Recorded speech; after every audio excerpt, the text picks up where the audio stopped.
So the topic of today's video is regarding visualization, and I'm going to be reading to you today a passage from Neville Goddard's book, The Law and the Promise.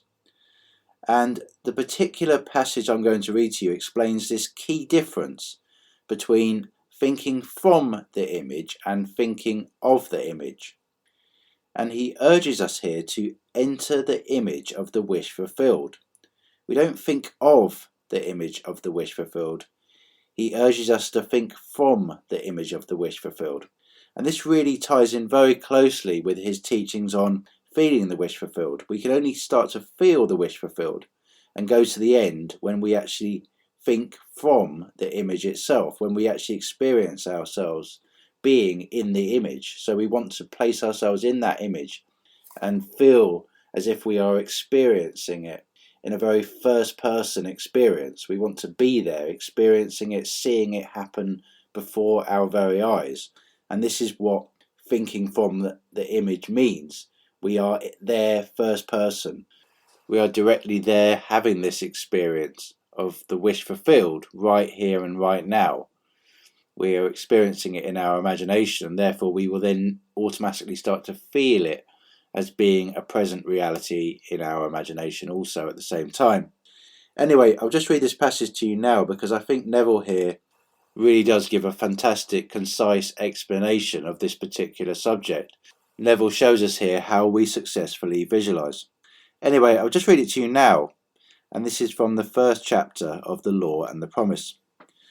Imagination is both conservative and transformative.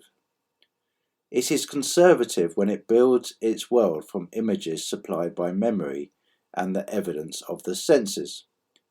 It is creatively transformative when it imagines things as they ought to be, building its world out of the generous dreams of fancy. In the procession of images, the ones that take precedence naturally are those of the senses. Nevertheless, a present sense impression is only an image. It does not differ in nature from a memory image or the image of a wish. What makes a present sense impression so objectively real is the individual's imagination functioning in it and thinking from it, whereas in a memory image or a wish, the individual's imagination is not functioning in it and thinking from it, but is functioning out of it and thinking of it. If you would enter into the image in your imagination, then would you know what it is to be creatively transformative. Then would you realize your wish, and then you would be happy. Every image can be embodied, but unless you, yourself, enter the image and think from it, it is incapable of birth. Therefore, it is the height of folly to expect the wish to be realized by the mere passage of time. That which requires imaginative occupancy to produce its effect obviously cannot be effected without such occupancy. You cannot be in one image and not suffer the consequences of not being in another. Imagination is spiritual sensation. Enter the image of the wish fulfilled, then give it sensory vividness and tones of reality by mentally acting as you would act were it a physical fact. Now this is what I mean by spiritual sensation. Imagine that you are holding a rose in your hand. Smell it. Do you detect the odour of roses? Well, if the rose is not there, why is its fragrance in the air? Through spiritual sensation, that is. Through imaginal sight, sound, scent, taste and touch, you can give to the image sensory vividness.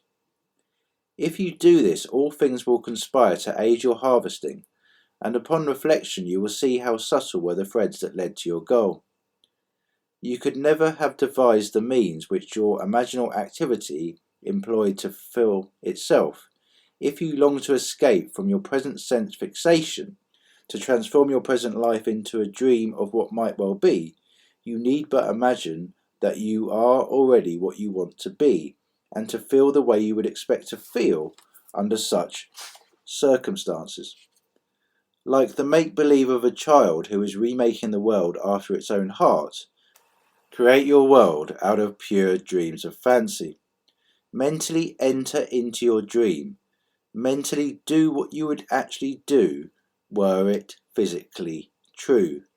You will discover that dreams are realised not by the rich, but by the imaginative. So I hope you enjoyed that passage there. I really was keen to share this with you today because I feel it's such a powerful explanation of this topic. And if we remember this, if when we go into any form of visualization, if we remember that it's key for us to think from the image we visualize, not to think of the image we are visualizing, to embody the image itself. This is a really great way of describing it. We want to embody that image. We want to feel we are living in that image. And if we continue to embody the image and we continue to feel we are living in that image, we will start to see that image reflect itself back to us in our objective external reality. Anyway, I hope that was helpful to you today. Thanks very much for listening. Bye for now.